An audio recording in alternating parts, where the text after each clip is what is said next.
नमस्कार, सत्येंद्र.com में आपका स्वागत है। एक नजर अब तक की सुर्खियों पर। चीन के मुद्दे पर मोदी सरकार लगातार घिरती जा रही है। कांग्रेस प्रवक्ता पवन खेड़ा ने आज 19 दिसंबर को विदेश मंत्री एस जयशंकर के बेटे और विवेकानंद फाउंडेशन को चीन से मिली ग्रांट को लेकर तीखे सवाल पूछे। बता दें, केंद्र सरकार ने कांग्रेस से संबंध राजीव गांधी फाउंडेशन और राजीव गांधी चैरिटेबल ट्रस्ट के FCRA लाइसेंसों को पिछले साल रद्द कर दिया था। सरकार का कहना है कि 2005 और 2007 के बीच चीनी दूतावास से कांग्रेस के दोनों संगठनों ने अवैध रूप से 1.35 करोड़ रुपए प्राप्त किए थे, इसीलिए उनके लाइसेंस रद्द कर दिए गए। पिछले हफ्ते केंद्रीय गृह मंत्री अमित शाह ने इस मुद्दे पर कांग्रेस पर हमला बोला था। उसके बाद कांग्रेस सक्रिय हुई और उसने तथ्य बताकर बीजेपी को भी घेरा है। पवन खेड़ा ने सोमवार को कहा कि थिंक टैंक और रिसर्च संगठन अक्सर विदेशों से धन प्राप्त करते हैं, लेकिन उन्होंने कांग्रेस पर बीजेपी के आरोपों पर पलटवार करते हुए कहा कि विदेश मंत्री एस जयशंकर के बेटे जिस संगठन के लिए काम करते हैं उसे चीनी दूतावास से 3 बार ग्रांट या फंड मिला था। खेड़ा ने कहा कि राजीव गांधी फाउंडेशन को चीनी दूतावास से मिला पैसा तो सार्वजनिक डोमेन में है। तमाम संगठनों को इस तरह से हर जगह से फंड प्राप्त होता है। उन्होंने कहा कि जिस संगठन के लिए विदेश मंत्री के बेटे काम करते हैं उन्हें चीनी दूतावास से 3 बार फंड प्राप्त हुआ, लेकिन हमने कोई आरोप नहीं लगाया। अब बीजेपी ने जब कांग्रेस का मामला उठाया है तो उसे विदेश मंत्री के बेटे को चीन से मिलने वाले धन पर जवाब देना ही होगा। दरअसल Pawan Khera observer research foundation के एक वरिष्ठ अधिकारी ध्रुव जयशंकर का जिक्र कर रहे थे, जिन्हें खेड़ा और अन्य मीडिया रिपोर्टों के मुताबिक 2016 में 1.26 करोड़ रुपए और 2017 में कोलकाता में चीनी वाणिज्य दूतावास से 50 लाख रुपए दिए गए थे। ध्रुव जयशंकर विदेश मंत्री एस जयशंकर के बेटे हैं। गुजरात में बीजेपी को मिले प्रचंड बहुमत के साइड इफेक्ट नजर आने लगे हैं। मुख्यमंत्री भूपेंद्र पटेल कैबिनेट के सीनियर मंत्री जगदीश विश्वकर्मा ने वडगाम में जाकर अपना गुस्सा निकाला तो वहां कांग्रेस विधायक जिग्नेश मेवाणी ने भी बीजेपी पर तीखा पलटवार किया। गुजरात के मंत्री का अनुसूचित जाति के लोगों पर दिया गया विवादास्पद बयान तूल पकड़ रहा है। सहकारिता मंत्री जगदीश विश्वकर्मा शनिवार को वडगाम गए थे। वहां उन्होंने अपने भाषण में कहा कि बनासकांठा जिले में अनुसूचित जाति के लोगों ने बीजेपी को वोट नहीं देकर देश के साथ गद्दारी की है। वडगाम के कांग्रेस विधायक जिग्नेश मेवाणी ने इस पर बीजेपी को तीखा जवाब दिया है। जिग्नेश ने अपने ट्वीट को बीजेपी हैंडल को टैग करते हुए पूछा है कि अब बीजेपी को वोट नहीं देने वाले गद्दार हैं। मेवाणी ने ट्वीट में लिखा, अंग्रेजों के तलबे चाट कर पनपी भाजपा के मंत्री जगदीश विश्वकर्मा ने कल मेरे मत क्षेत्र वडगाम के मतदाताओं को वोट न देने पर देश के गद्दारों और राष्ट्र विरोधी बताया। भाजपा के शीर्ष नेतृत्व को यह सवाल पूछा जाना चाहिए कि क्या बीजेपी के खिलाफ वोट देना राष्ट्र के साथ गद्दारी है। छत्तीसगढ़ के मुख्यमंत्री भूपेश बघेल ने पठान फिल्म को लेकर हो रहे विवाद पर हिंदू संगठनों के खिलाफ सख्त नाराजगी जाहिर की। बघेल ने सोमवार को कहा, साधु इसलिए भगवा रंग धारण करते हैं क्योंकि वो सब कुछ त्याग देते हैं, अपने परिवार को भी। अब ये बजरंगी गुंडे भगवा रंग का गमछा पहनकर निकले हैं। ये बताएं कि इन्होंने क्या त्याग किया है समाज के लिए, परिवार के लिए, बल्कि ये लोग तो वसूली करने के लिए पहन रहे हैं। भूपेश बघेल ने पत्रकारों से बातचीत में कहा कि अगर रंग की ही बात है तो बीजेपी के जो सांसद और विधायक हैं और वो अभिनय के क्षेत्र में रहे हैं, उन्होंने भगवा रंग के कपड़े पहनकर डांस किया है, उसके बारे में इन लोगों के क्या विचार हैं। मुख्यमंत्री ने कहा कि रंग से किसी का जाति धर्म तय नहीं करना चाहिए। बता दें, शाहरुख खान की आने वाली फिल्म पठान को लेकर विरोध लगातार बढ़ता जा रहा है। इसके गाने बेशरम रंग में अभिनेत्री दीपिका पादुकोण के द्वारा पहने गए कपड़ों को लेकर दक्षिणपंथी और हिंदुत्ववादी समूह ने शाहरुख खान के खिलाफ मोर्चा खोल दिया है और इस फिल्म पर प्रतिबंध लगाने की मांग की जा रही है। तवांग में भारत और चीन के सैनिकों के बीच हुई झड़प को लेकर संसद के शीतकालीन सत्र में लगातार हंगामा हो रहा है। सोमवार को एक बार फिर राज्यसभा में कांग्रेस सांसदों ने इस मुद्दे को उठाया। चीन भारत सीमा विवाद के मुद्दे पर चर्चा के लिए राज्यसभा में कांग्रेस सांसद JB माथेर, सैयद नसीर हुसैन, प्रमोद तिवारी ने सस्पेंशन ऑफ बिजनेस नोटिस दिया, जबकि कांग्रेस सांसद मनीष तिवारी ने इस मुद्दे पर चर्चा के लिए लोकसभा में स्थगन प्रस्ताव नोटिस दिया।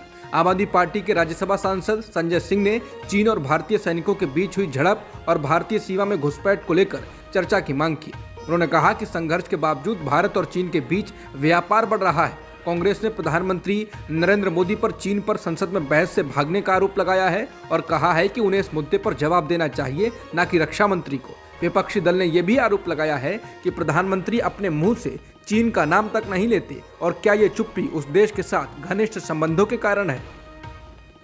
कर्नाटक विधानसभा में हिंदुत्व आइकन VD सावरकर की तस्वीर का अनावरण किया गया, जिसको लेकर विवाद छिड़ गया है। विपक्ष ने इसके खिलाफ विरोध प्रदर्शन शुरू कर दिया है। कांग्रेस के वरिष्ठ नेता सिद्धारमैया विपक्षी नेताओं का विरोध प्रदर्शन में नेतृत्व कर रहे हैं। उन्होंने कर्नाटक विधानसभा के अंदर विवादास्पद व्यक्ति की तस्वीर लगाने की जरूरत पर सवाल उठाए। सिद्धरामैया ने कहा कि बीजेपी चाहती है कि हम विधानसभा को बाधित करें और विरोध करें। वो जानते हैं कि हम सत्र में भ्रष्टाचार के मुद्दों को उठाने जा रहे हैं, इसलिए वो विपक्ष से राय और परामर्श के बिना सावरकर की तस्वीर लगाकर परेशानी पैदा करने की कोशिश कर रहे हैं। कांग्रेस नेता और विपक्ष के नेता सिद्धरामैया ने स्पीकर को चिट्ठी लिखकर वाल्मीकि, बासवन्ना, कनकदास, भीमराव अंबेडकर, सरदार वल्लभ भाई पटेल और अन्य नेताओं के पोर्ट्रेट लगाए जाने की मांग की है। उन्होंने कहा, ये कोई विरोध नहीं है, ये हमारी मांग है कि कर्नाटक विधानसभा हॉल में सभी राष्ट्रीय नेताओं और समाज सुधारकों के चित्र लगाए जाएं। सिद्धरामैया ने कहा कि विधानसभा अध्यक्ष ने एक तरफा तौर पर विधानसभा में सावरकर की तस्वीर लगाने का फैसला किया है। कर्नाटक विधानसभा में सावरकर के पोर्ट्रेट लगाए जाने के विरोध में हो रहे प्रदर्शन को लेकर केंद्रीय मंत्री प्रहलाद जोशी ने प्रतिक्रिया दी। उन्होंने कहा कि विचारधारा को लेकर मतभेद हो सकते हैं, लेकिन वीर सावरकर एक स्वतंत्रता सेनानी थे।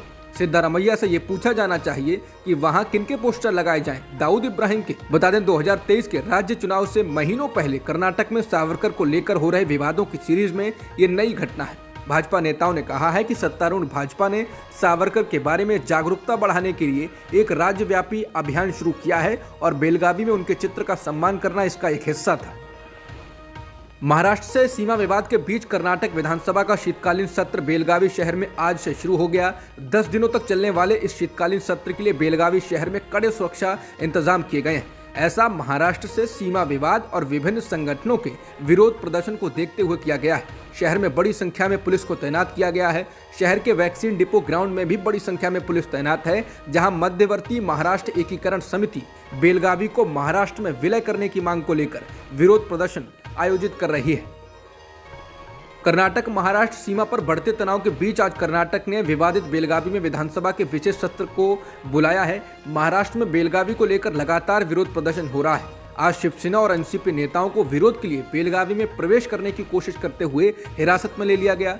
शिवसेना, कांग्रेस और एनसीपी के 300 से अधिक सदस्यों को सीमा पर रोक दिया गया और कर्नाटक द्वारा वापस भेज दिया गया और कुछ को महाराष्ट्र पुलिस ने हिरासत में ले लिया। मध्यवर्ती महाराष्ट्र एकीकरण समिति के कार्यकर्ता, जो 5 दशकों से अधिक समय से इस मुद्दे को उठा रहे हैं, ने कर्नाटक विधानसभा के शीतकालीन सत्र से पहले बड़े पैमाने पर विरोध प्रदर्शन की योजना बनाई है। वहीं महाराष्ट्र कांग्रेस के अध्यक्ष नाना पटोले ने प्रधानमंत्री मोदी पर भारत को विभाजित करने का आरोप लगाते हुए केंद्र पर इस विवाद को लेकर आरोप लगाया। उन्होंने कहा कि केंद्र सरकार के कारण सीमा का मुद्दा हो रहा है। पीएम मोदी महाराष्ट्र को विभाजित करना चाहते हैं। दोनों मुख्यमंत्रियों और गृह मंत्री अमित शाह के बीच बैठक के बावजूद नेताओं को वहां जाने की अनुमति क्यों नहीं है? इससे पता चलता है कि केंद्र सरकार इस मुद्दे के पीछे है। बता दें, कुछ दिन पहले ही केंद्रीय गृह मंत्री अमित शाह ने बैठक में कहा था कि कर्नाटक और महाराष्ट्र के मुख्यमंत्रियों ने दशकों पुराने सीमा विवाद में अपने दावों पर तब तक जोर नहीं देने की सहमति जताई है जब तक कि सुप्रीम कोर्ट इस मामले पर फैसला नहीं करता है। इसलिए ये सवाल भी उठाया जा रहा है कि आखिर कर्नाटक ने विवादित बेलगावी में विशेष सत्र क्यों बुलाया? क्या अमित शाह की बात उनकी पार्टी के लोग नहीं सुन रहे? हालांकि महाराष्ट्र के मुख्यमंत्री सीएम एकनाथ शिंदे ने आज कहा, यह महाराष्ट्र के गौरव का मुद्दा है और राज्य ने इस मुद्दे पर कड़ा रुख अपनाया है। बेलगावी जाने से रोकने को लेकर शिवसेना के ठाकरे गुट के नेता अरविंद सावंत ने बेलगावी जाने पर रोकने की आलोचना की। उन्होंने इसे संविधान पर हमला बताया। लोकसभा में शून्यकाल के दौरान ये मुद्दा उठाते हुए उन्होंने अमित शाह से इस मुद्दे पर दखल देने की बात कही। उन्होंने महाराष्ट्र एकीकरण समिति ने नेताओं की सुरक्षा की भी मांग की। सावंत ने कहा कि महाराष्ट्र के किसी नेता की एंट्री पर बैन संविधान पर चोट है। सबसे बुरी बात यह है कि हमारे गृह मंत्री ने कर्नाटक और महाराष्ट्र के मुख्यमंत्रियों को शांति बनाए रखने की जो सलाह दी थी, उसका पालन न करके उनका अपमान किया गया। राष्ट्रीय स्वयंसेवक संघ यानी आरएसएस से जुड़े भारतीय किसान संघ की ओर से नई दिल्ली के रामलीला मैदान में सोमवार को जोरदार प्रदर्शन किया जा रहा है। किसानों की ओर से इस प्रदर्शन को किसान गर्जना रैली का नाम दिया गया। भारतीय किसान संघ ने किसानों की दशा सुधारने के लिए केंद्र सरकार से कई कदम उठाने की मांग की है। इनमें किसानों को लागत के आधार पर लाभकारी मूल्य देने की मांग, किसान सम्मान निधि में आदानों की दर वृद्धि के अनुपात में वृद्धि करने की मांग, कृषि आदानों को जीएसटी से मुक्ति करने और जीएम फसलों की अनुमति को तुरंत वापस लेने की मांग शामिल है। इन्हीं मांगों को लेकर बड़ी संख्या में किसानों के रामलीला मैदान पहुंचने का सिलसिला जारी है। हालांकि इसको देखते हुए दिल्ली पुलिस ने एडवाइजरी जारी की है और कई जगहों पर डायवर्जन किया है। भारतीय किसान संघ ने कहा है कि केंद्र सरकार किसानों से डर गई है और उसने किसान दिल्ली ना पहुंच पाए इसके लिए 300 ट्रेनें रद्द कर दी हैं। किसान संघ का कहना है कि स्वतंत्रता के 75 वर्षों के बाद भी किसान आज इस इंतजार में हैं कि उनको कब न्याय मिलेगा।